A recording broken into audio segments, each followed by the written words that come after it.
లగచర్ల దాడి కేసులో మాజీ ఎమ్మెల్యే పట్నం నరేందర్ రెడ్డికి 14 రోజుల రిమాండ్ విధించింది కోర్టు. పరిగి ప్రభుత్వ ఆసుపత్రిలో వైద్య పరీక్షల అనంతరం నరేందర్ రెడ్డిని చర్లపల్లి జైలుకు తరలించారు. నరేందర్ రెడ్డిని కస్టడీకి ఇవ్వాలంటూ కోర్టులో పిటిషన్ వేశారు పోలీసులు. ఆయన సెల్ ఫోన్ సీజ్ చేసిన పోలీసులు ఫోన్ ఓపెన్ చేసేందుకు మెజిస్ట్రేట్ అనుమతి కోరారు.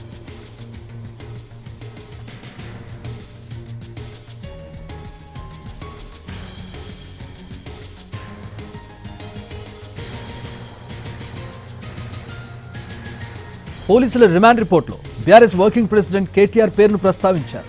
ప్రభుత్వాన్ని అస్థిరపరిచే కుట్రలో కేటీఆర్తో పాటు మరికొందరి ఆదేశాలు కూడా ఉన్నట్టు రిమాండ్ రిపోర్టులో ఉంది. రైతులను ఉద్దేశపూర్వకంగా రెచ్చగొట్టారని రిపోర్టులో స్పష్టం చేశారు.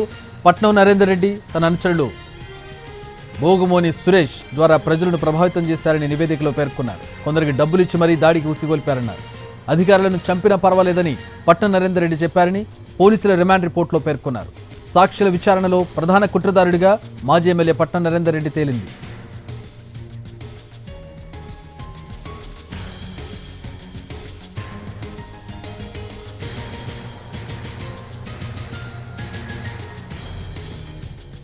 నిందితుడు భోగమోని సురేష్ను బాధిత గ్రామాలకు తరలించి బ్రెయిన్ వాష్ చేయించారని రిమాండ్ రిపోర్టులో ఉంది. పబ్లిక్ హీరింగ్ నిర్వహించే సమయంలో అధికారులపై దాడులు చేయాలని, లేకపోతే మీ భూములు మీకు దక్కవని రెచ్చగొట్టినట్టు రిమాండ్ రిపోర్టులో పేర్కొన్నారు.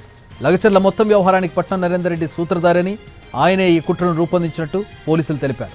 ముందస్తు ప్రణాళిక ప్రకారం అధికారులపై దాడికి తెగబడ్డారన్నారు. దాడి చేసిన సురేష్కు అసలు భూమే లేదని వికారాబాద్ కలెక్టర్ అన్నారు. 42 మంది నిందితుల్లో 19 మందికి ల్యాండ్ లేదని తేల్చారు. బయట గ్రామం నుంచి వచ్చి దాడులకు పాల్పడినట్టు వెల్లడించారు. దాడి ఘటనలో 42 మందిని ప్రశ్నించామని ఐజీ సత్యనారాయణ తెలిపారు. దాడికి సంబంధం లేని 35 మంది రైతులను వదిలేశామన్నారు. ఘటనలో లగచర్ల గ్రామానికి చెందిన రైతుల పాత్ర లేదని తేల్చేశారు. రైతుల ముసుగులో వచ్చి దాడికి పాల్పడ్డారని, ఎవరిని వదిలిపెట్టే ప్రసక్తే లేదన్నారు ఐజీ సత్యనారాయణ.